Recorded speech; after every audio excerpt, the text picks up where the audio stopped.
The story of Mdluli Safari Lodge starts in 1960s apartheid South Africa, when the Mdluli community were forcibly removed from their land inside the borders of the Kruger Park. The apartheid government then relocated the Mdluli community to the west of the park, and it would only be decades later, after the dawn of democracy in 1994, that the Mdluli community would undergo a successful land claim process to secure freehold title to the 850 hectares that they were previously removed from. The land today is registered under the Mdluli Community Trust, and looking to maximise the economic opportunities from their land, the Mdluli community decided to enter a partnership with the private sector via Mdluli Safari Lodge, which is a Section 12J backed hospitality venture that officially opened its doors earlier this year. Then COVID-19 struck. Well, I'm joined now by Malcolm Segal, well-known venture capitalist and chairman of Grovest, one of the driving forces behind the project, who joins us now. Evening, Malcolm. Now, I visited the project shortly before the lockdown, and bookings then had fallen off a cliff, and it's just a tragedy for the local community. But before we get to that, just share the background to this project and your involvement. What was the dream? Well, as you said, the community were forcibly removed from their land, and the then chief, the father of the current chief, he embarked on a process to reclaim the land. It is interesting that the then minister responsible, the former Minister of Tourism, Minister Derek Hanekom, and he proved to be very sympathetic, and after a process, the community was successful in reclaiming the land, as you said, now registered in the name of a trust for the benefit of the community.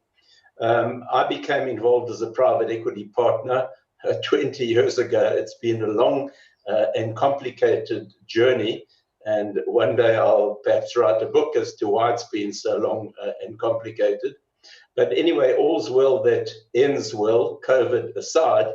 And today there is a beautiful lodge in lockdown, which will be significantly to the benefit of the Mdluli community and to the investors as well.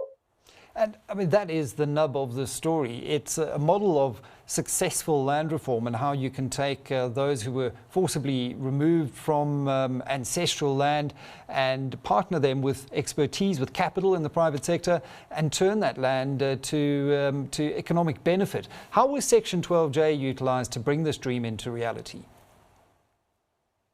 Well, you would know that Section 12J, its purpose is to raise capital for entrepreneurial ventures.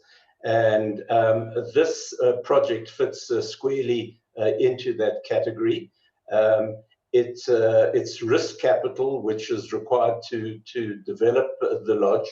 And we went out to the prospective investor community with a prospectus and laid out the opportunity of being partners in a lodge with the community. The lodge has great prospects. The first phase of the lodge is 100 beds, and it's primarily focused on the international tourist market, which we hope too will revive and resuscitate in the not too distant future. But of course, South African visitors are also very welcome. What sort of hit has the business seen thanks to COVID-19? We were chatting about it when I was there a couple of weeks ago, the fact that you were tracking ahead of where your targets had you at such an early stage for the project, and all of a sudden the virus hit and bookings just seemed to evaporate.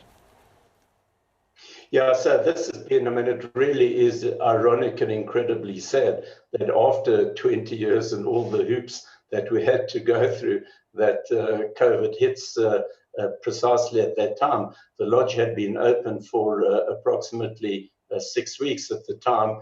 We obviously closed it in accordance with the government regulations.